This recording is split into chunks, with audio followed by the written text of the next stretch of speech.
Hi everyone, elimination reactions कर रहे थे हम लोग इस चैप्टर में और इंट्रोडक्शन पार्ट तो कर ही लिए थे हम लोग। आज का हो जाएगा या lecture number 70, mechanism of organic reactions.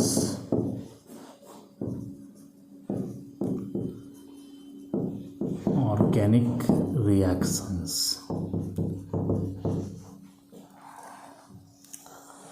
जिसमें हम लोग एलिमिनेशन रिएक्शंस देख रहे हैं। एलिमिनेशन रिएक्शंस तो इंट्रोडक्शन पार्ट में इतना हम लोग देखे हुए थे एलिमिनेशन कि वे ग्रुप हट कहाँ से रहे हैं, पोजीशन के आधार पे, alpha elimination, beta elimination, gamma elimination.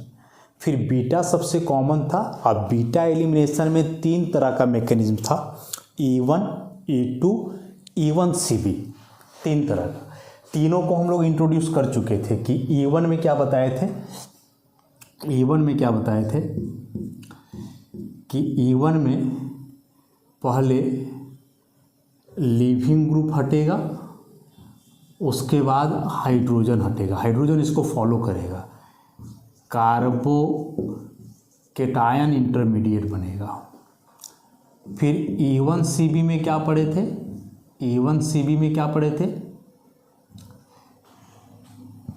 E1 CB में पढ़े थे कि इसमें से हाइड्रोजन पहले हटेगा फिर लिविंग ग्रुप हटेगा। हाइड्रोजन पहले फिर लिविंग ग्रुप, इसमें लिविंग ग्रुप पहले फिर हाइड्रोजन। और E2 में पढ़े कि दोनों एक साथ हटेगा, हाइड्रोजन लिविंग ग्रुप दोनों एक साथ हटेंगे। इसमें जो है सो मोस्टली कार्बन आयन बनता है और इसमें कोई इंटरमीडिएट ना बन करके ट्रांजिशन स्टेट का फॉर्मेशन होता है डायरेक्ट। ये 3 कॉमन सा चीज़ हम लोग देखे हुए थे। E1 का हमने एनर्जी प्रोफाइल डायग्राम भी देखा था E1 रिएक्शन के लिए कि जस्ट लाइक SN1, एक intermediate, 2 transition state, energy variation वगैरह सब कुछ हम लोग किए हुए थे। अब कुछ एग्जाम्पल्स हम लोग देखेंगे E1 का कुछ एग्जाम्पल। E1 elimination. अब चूंकि E1 एलिमिनेशन में कार्बोकेटायन इंटरमीडिएट के रूप में बन रहा है, तो पहले भी कई दफ़ा हम बता चुके हैं कि किसी भी रिएक्शन में कार्बोकेटायन एज एन इंटरमीडिएट है तो फिर वहाँ कार्बोकेटायन का स्टेबिलिटी बहुत बड़ा रोल प्ले करने वाला है। उस दरमियान रीअरेंजमेंट हो सकता है, स्टेबिलिटी को ये करने के लिए कुछ भी बड़ा इंपॉर्टेंट हो जाएगा वहाँ से। तो इसका सबसे कॉमन एग्जांपल है dehydration of alcohol. Dehydration of alcohols, alcohol का डिहाइड्रेशन। डिहाइड्रेशन का मतलब हो गया removal of water, removal of water H2O। Water का रिमूवल डिहाइड्रेशन कहलाता है, याद रखो।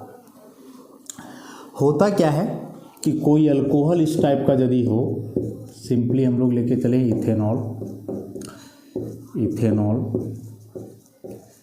और इसे यदि हम हीट करें कंसनट्रेटेड सल्फ्यूरिक एसिड के साथ, टेम्परेचर को मेंटेन करते हुए 443 केल्विन टेम्परेचर होगा, तो इस केस में प्रोडक्ट के रूप में बनता है अल्कीन, H2O बाहर निकल करके with the elimination of H2O। Alkene is the product. और यह जो है एक एलिमिनेशन में E1 एलिमिनेशन का एग्जाम्पल हुआ। कैसे यह रिएक्शन हुआ होगा, इसके मैकेनिज्म को जरा सा हम लोग देखें तो बात फिर क्लियर हो जाना है सब कुछ साफ साफ। मैकेनिज्म पे चलें, मैकेनिज्म पे चलें तो CH3CH2OH लोन पेयर है। यहाँ आप एसिड लिए हुए हो तो एसिड है तो या कंसनट्रेटेड है तो पार्शियली तो आयोनाइज करेगा ही, H प्लस HSO4 माइनस। तो होगा क्या, इस अल्कोहल का फर्स्ट ऑफ ऑल प्रोटोनेशन होगा, रिवर्सिबल होंगे सारे प्रोसेस। ऐसा CH3CH2OH प्लस ऑक्सोनियम आयन। अब चूंकि ऑक्सीजन पे प्लस का मतलब समझ रहे हो, हाईली अनस्टेबल, इसलिए यहाँ से यह H2O बाहर निकलेगा, यहीं से H2O का एलिमिनेशन हो जाएगा और ये बन जाएगा कार्बोकेटायन, इथाइल कार्बोकेटायन। अब यह जो कार्बोकेटायन बना, यहाँ से इसका डिप्रोटोनेशन होना है और डिप्रोटोनेशन होकर के फाइनली बन जाना है क्या, अल्कीन। तो इसमें से 3 हाइड्रोजन है ना, एक हाइड्रोजन को अलग दिखाते हैं। अब यहाँ जो HSO4 माइनस है वह बेस का काम करेगा, इस हाइड्रोजन के इलेक्ट्रॉन को यहाँ शिफ्ट करेंगे, -H+ को ले लेगा, तो H2SO4 कैटलिस्ट के रूप में यहाँ से रीजनरेट हो गया और ये बन गया यहाँ से CH2 double bond CH2 ethene.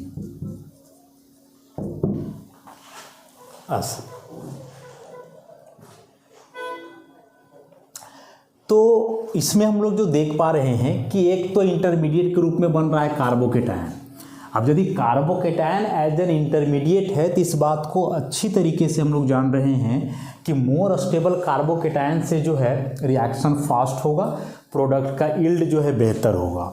अब चूंकि यह कार्बोकेटायन बन रहा है अल्कोहल से, तो जिस तरह का अल्कोहल लोगे उस तरह का कार्बोकेटायन बनेगा, जिस तरह का अल्कोहल लोगे उस तरह का कार्बोकेटायन बनेगा। तो 1 डिग्री अल्कोहल लोगे तो 1 डिग्री कार्बोकेटायन, 2 डिग्री अल्कोहल लोगे 2 डिग्री कार्बोकेटायन और 3 डिग्री अल्कोहल लोगे तो 3 डिग्री कार्बोकेटायन। अब चूंकि 3 डिग्री कार्बोकेटायन सबसे स्टेबल है, इसका मतलब जो 3 डिग्री अल्कोहल होगा उसका डिहाइड्रेशन सबसे तेज होगा। तो 1 डिग्री अल्कोहल से जल्दी होगा डिहाइड्रेशन 2 डिग्री अल्कोहल का, और इससे भी फास्ट डिहाइड्रेशन होगा किसका, 3 डिग्री अल्कोहल का। डिहाइड्रेशन की यदि हम लोग बात करें तो, और चूंकि और ये पता चलता है एसिड से पता चलता है और टेम्परेचर से कि 1 डिग्री अल्कोहल था तो इसका डिहाइड्रेशन में देख रहे हो कंसनट्रेटेड एसिड लगा, टेम्परेचर भी ज़्यादा है। वही 2 डिग्री होता है तो टेम्परेचर थोड़ा कम हो जाता है, एसिड का स्ट्रेंथ भी कम हो जाता है। 3 डिग्री रहेगा तो टेम्परेचर और कम हो जाता है, एसिड का स्ट्रेंथ और कम हो जाता है।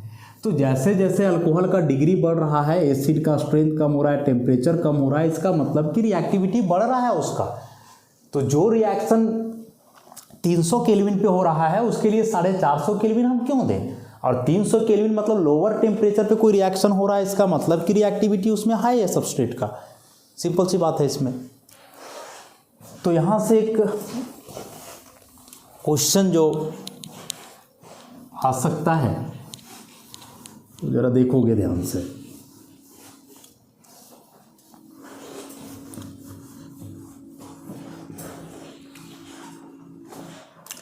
कि जैसे मान लो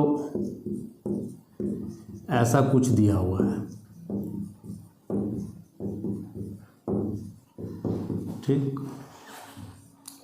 H+, अब बोलेगा बताओ प्रोडक्ट क्या बनेगा। तो नॉर्मली अपने हिसाब से चलोगे तो चूंकि E1 एलिमिनेशन है जो कि बीटा है, OH जिस कार्बन से जुड़ा है अल्फा, बगल वाले कार्बन को कहेंगे बीटा।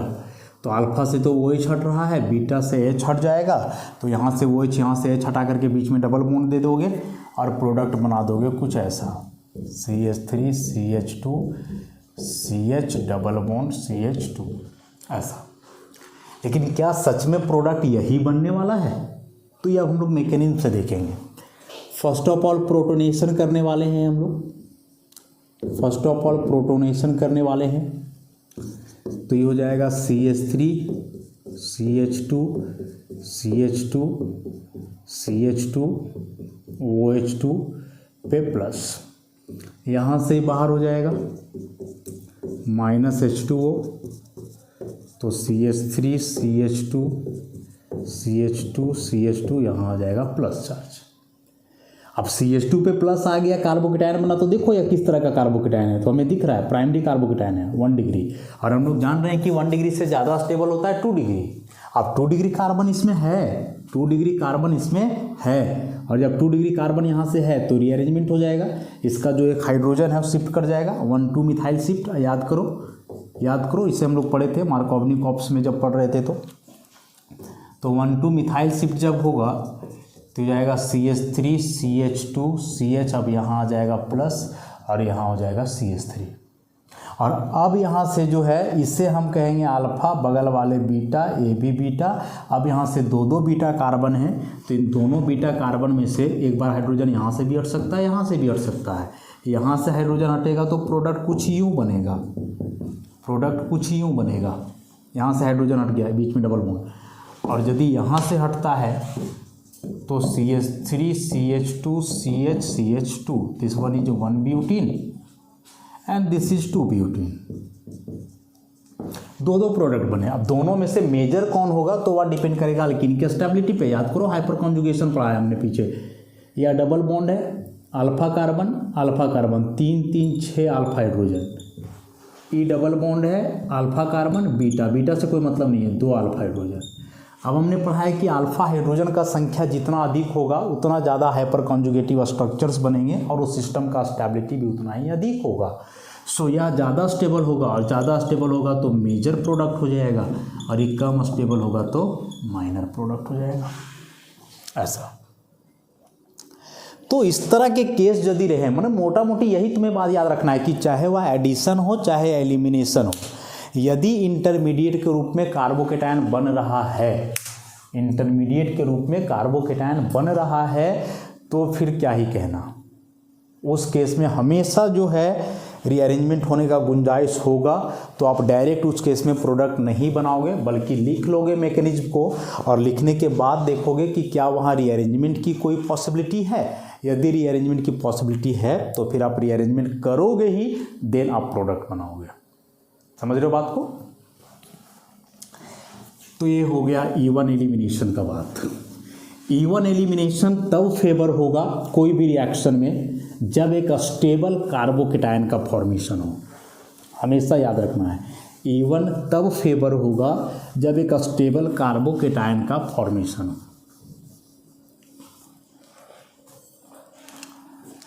लगे हाथ हम लोग E1CV भी थोड़ा सा देख लें। ये CV का मतलब बता चुके थे, कॉन्जुगेट बेस वगैरह सबका हम लोग देख चुके हैं। इस तरह का एलिमिनेशन जनरली फेवर होता है, generally when an electron withdrawing group is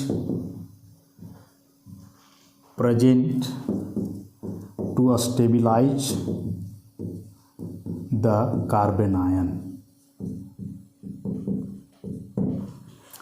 इस तरह का सिस्टम में जनरली होता है। जैसे मान लो कि कोई ऐसा सिस्टम है CH3 C double bond O CH2 CH2 Br, और इसे कोई बेस के प्रेजेंस में हम हीट कर रहे हैं। ठीक, अब बेस के प्रेजेंस में इसे हम हीट करेंगे तो क्या प्रोडक्ट बनना चाहिए यहाँ से, उस चीज़ को ज़रा देखते हैं। तो नेचर यहाँ से पकड़ना है। Br is the leaving group, halogen halide के रूप में बाहर होते हैं, लिविंग ग्रुप होते हैं। And C double bond O is the electron withdrawing group. ऐसे अब यदि यह इलेक्ट्रॉन विथड्रॉइंग ग्रुप है, इसका मतलब कि यह इलेक्ट्रॉन इधर से भी विथड्रॉ करेगा, इलेक्ट्रॉन इधर से भी विथड्रॉ करेगा, दोनों कार्बन का। तो कार्बन फिर हाइड्रोजन का इलेक्ट्रॉन विथड्रॉ करेगा इस तरह से। यदि हाइड्रोजन यहाँ है तो फिर हाइड्रोजन के इलेक्ट्रॉन को विथड्रॉ करेगा, इधर से भी करेगा। लेकिन ये जो हाइड्रोजन होगा इस केस में ज़्यादा एसिडिक होगा, क्योंकि इसके बगल में इधर भी एक इलेक्ट्रॉन लेने वाला ग्रुप है, मोर एसिडिक होगा। और जब यह मोर एसिडिक हो जाएगा तो इस केस में इस हाइड्रोजन के इलेक्ट्रॉन को मानो या ले ही लेगा, और ले लेगा तो H पे आ जाएगा प्लस। तो हम लोग जो बेस लिए हुए हैं, ये बेस फिर H प्लस को लेगा, तो प्रोडक्ट के रूप में CH3 C double bond O CH, 2 electron पे माइनस CH2 CH3, ऐसा हो जाएगा, सॉरी Br। अब जो यहाँ कार्बन आयन बना, this one is stabilised carbon ion, resonance से स्टेबल है। देखो इधर जाएगा इधर जाएगा, रेजोनेंस से स्टेबल है। CH3 C single bond O पे माइनस, डबल बॉन्ड CH, फिर CH2 Br, ऐसा। अब ये स्टेबल कार्बन आयन है। अब जाकर के यहाँ से फाइनली एलिमिनेशन होगा कि वापस आ जाएगा यहाँ, ये चला जाएगा यहाँ, ये यहाँ से बाहर, और ऐसा CH3 C double bond O CH double bond CH2, this is the product. ऐसा प्रोडक्ट बनेगा यहाँ। तो ये जो बन रहा है H प्लस रिलीज होने के बाद, इसी को तो हम लोग कॉन्जुगेट बेस कहते हैं। याद करो पिछला लेक्चर में बताए थे कि कोई भी सब्सटेंस यदि H प्लस रिलीज कर रहा है तो H+ रिलीज करने के बाद जो उसमें कार्बन आयन या कोई भी जो नेगेटिवली चार्ज स्पीसीज बचेगा, वही नेगेटिवली चार्ज स्पीसीज उसके लिए क्या कहलाता है, कॉन्जुगेट बेस कहलाता है। तो यह कार्बन आयन यहाँ काम करेगा कॉन्जुगेट बेस का। तो इस तरह के रिएक्शन जो होते हैं वे E1CB मैकेनिज्म से होते हैं। बस इसमें एक ही चीज़ देख रहा है कि जो कार्बन आयन बनेगा H+ रिलीज होने के बाद वो स्टेबलाइज है या नहीं। यदि वो स्टेबलाइज नहीं है तो फिर वैसे केस में E1CB काफ़ी रेयर हो जाता है, बड़ा मुश्किल होता है। जैसे मान लो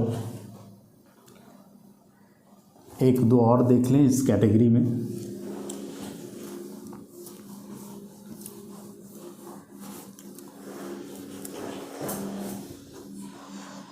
मान लो कि कोई ऐसा सिस्टम है,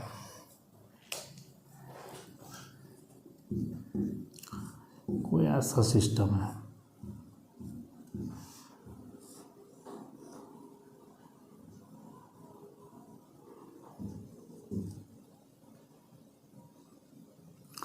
इस तरह का कोई सिस्टम है और इससे हम कोई बेस के प्रेजेंस में हीट कर रहे हैं,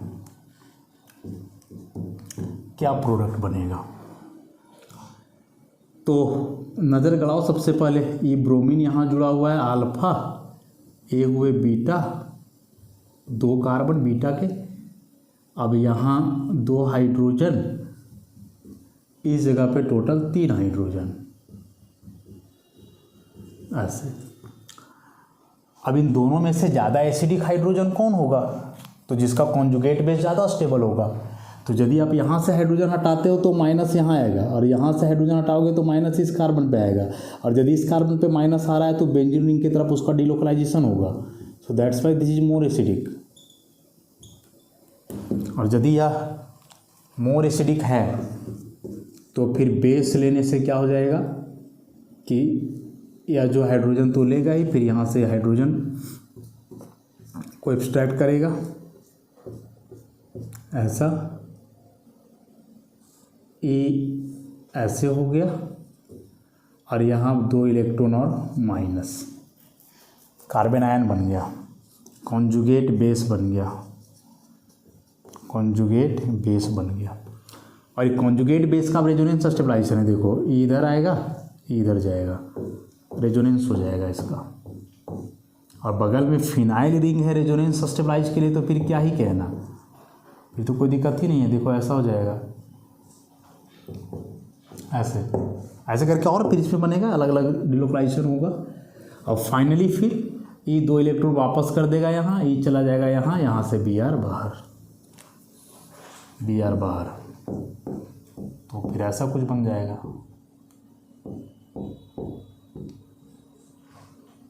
ऐसा। और देख रहे हो, this one is conjugated alkyne, this one is conjugated alkyne. Alternate double bond है ना, यहाँ डबल बॉन्ड है फिर नहीं है। इस तरह के अल्कीन हाईली स्टेबल होते हैं, हाईली स्टेबल होते हैं, हाईली स्टेबल अल्कीन।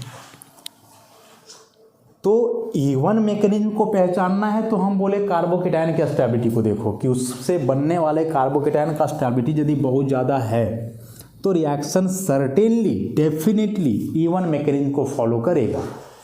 E1CB पहचानना है तो उसमें कार्बन आयन का स्टेबिलिटी देखो कि वह जो कार्बन आयन बन रहा है यदि वो स्टेबल है तो रिएक्शन फिर E1CB मैकेनिज्म को फॉलो करेगा, सिंपल सी बात है। और फिर यहाँ प्रोडक्ट बनाने के लिए तो कुछ दिख रहा ही नहीं है, उसी के अनुसार जो बगल में कार्बन आयन है तो फिर लिविंग ग्रुप को हटाएगा। जैसे यहाँ से हम बोले, देखो यहाँ से डायरेक्ट ऐसे भी कर सकते थे, ये तो हम स्टेबलाइजेशन दिखाए हैं, ये ऐसे कि 2 इलेक्ट्रॉन यहाँ और ये बाहर, ऐसे करके हो सकता है, ध्यान रखोगे।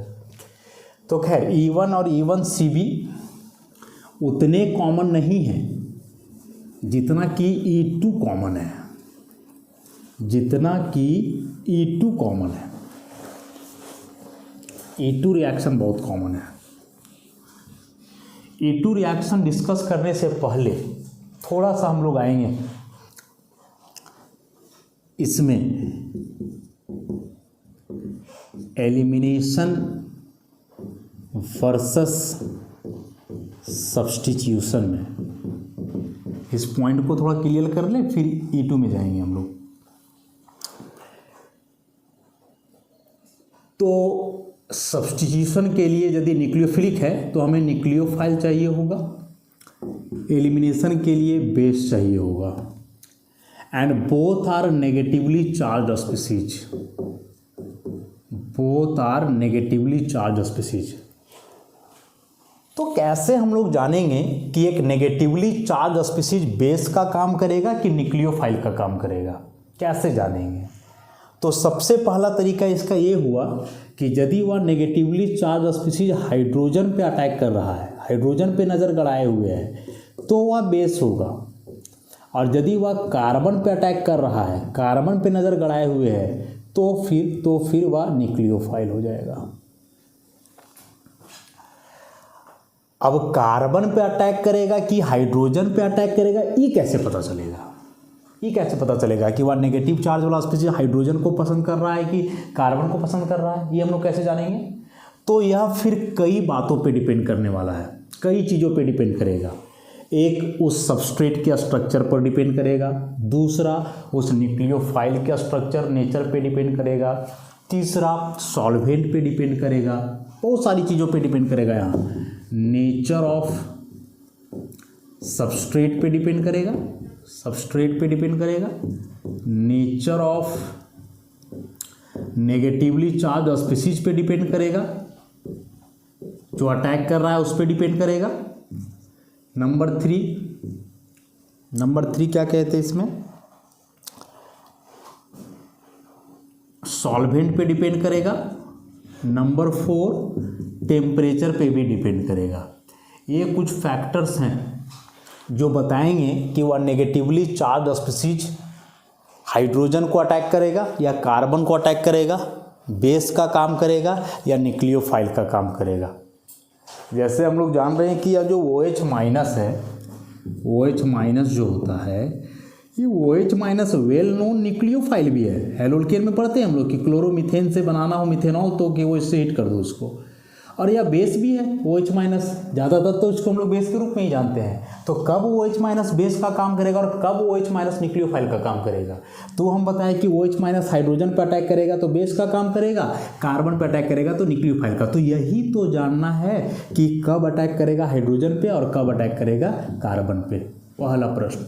उसके लिए 4 बात हम लिखे कि नेचर देखना है, सबस्ट्रेट का, नेगेटिवली चार्ज स्पीसीज का, सॉल्वेंट का, टेम्परेचर का। सबसे पहले थोड़ा सा टेम्परेचर की बात कर लेते हैं हम लोग। लास्ट क्लास में हमने बताया था, एक रिएक्शन यहाँ लिख ही देते हैं कि यदि कोई इस तरह का स्पीसीज है, ठीक, और यदि इसका हम एलिमिनेशन करवाते हैं तो कुछ ऐसा बनेगा। अभी हम यहाँ रिएजेंट को इन्वॉल्व नहीं कर रहे हैं बेस को, तो स्टार्टिंग में यह 1 मोल है, यहाँ 2 मोल हो गया, एक इसका एक इसका। नंबर ऑफ मोल बढ़ रहा है लेफ्ट टू राइट जाने पे, मतलब सिस्टम का इंट्रॉपी बढ़ रहा है, डेल्टा H पॉजिटिव है, इंट्रॉपी बढ़ रहा है। जबकि सब्स्टिट्यूशन में ऐसा कुछ होता नहीं है, सब्स्टिट्यूशन में ऐसा कुछ होता नहीं है। X है, यहाँ कोई नया Y आया तो यहाँ जुड़ गया Y और ये हो गया X, तो 2 मोल इधर भी है, 2 मोल इधर भी है, ओवरऑल इंट्रॉपी चेंज 0। अब थर्मोडायनेमिक्स कहता है delta G equal to delta H minus T delta S। Thermodynamics कहता है कि डेल्टा G यदि नेगेटिव है तो रिएक्शन हाईली फेवरेबल होगा, तो रिएक्शन हाईली फेवरेबल होगा। अब डेल्टा G नेगेटिव करने के कई उपाय हैं, या तो आप डेल्टा H नेगेटिव कर दो तो नेगेटिव नेगेटिव नेगेटिव ही रह जाएगा, वैल्यू ऐड होंगे लेकिन साइन तो नेगेटिव ही रहेगा ना। या दूसरा तरीका कि डेल्टा S को हम लोग पॉजिटिव कर दें, तो डेल्टा S तो पॉजिटिव हो ही रहा है एलिमिनेशन में, और यह डेल्टा S पॉजिटिव तब और हो जाएगा जब T भी पॉजिटिव होगा। तो ये भी पॉजिटिव टर्म, ये भी पॉजिटिव टर्म, तो पॉजिटिव पॉजिटिव पॉजिटिव ही रहेगा, तो इसका नेगेटिव नेगेटिव ही रह जाएगा। समझ रहे हो कहने का मतलब? तो डेल्टा S पॉजिटिव हो, इसका कंडीशन है कि टेम्परेचर को और आप बढ़ाओ। So high temperature will favour elimination, high temperature will favour elimination. एक नया कंक्लूजन आ गया कि टेम्परेचर ज़्यादा हो तो फिर वैसे कंडीशन में एलिमिनेशन रिएक्शन फेवरेबल होंगे, यदि इंट्रॉपी के आधार पे हम इसे देख पा रहे हैं तो। एंट्रोपी के हिसाब से इसे देख पा रहे हैं तो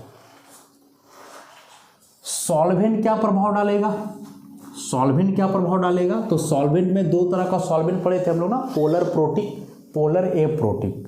पोलर प्रोटिक सॉल्वेंट जो है SN1 में आ रहा था, पोलर एप्रोटिक सॉल्वेंट SN2 में आ रहा था। तो वहाँ सॉल्वेंट का जो रोल हमने बताया था तो वही रोल होगा, तो उसको फिर से उतना डिस्कस करना पॉसिबल है नहीं। तो एक बार आप SN1 SN2 वाले से ज़रा देखोगे तो समझ में आ जाएगा। और इन दोनों का क्या नेचर होगा, nature of substrate and nature of negatively charge species, मतलब कि जो रिएजेंट जो अटैक कर रहा है और जो सबस्ट्रेट है, इनके नेचर पे क्या डिपेंड करेगा, कैसे हम लोग जानेंगे कि एलिमिनेशन होगा इस केस में या फिर सब्स्टिट्यूशन होगा। तो इसे हम नेक्स्ट लेक्चर से कंटिन्यू करेंगे और आज के लिए इतना ही रहने देते हैं। धन्यवाद।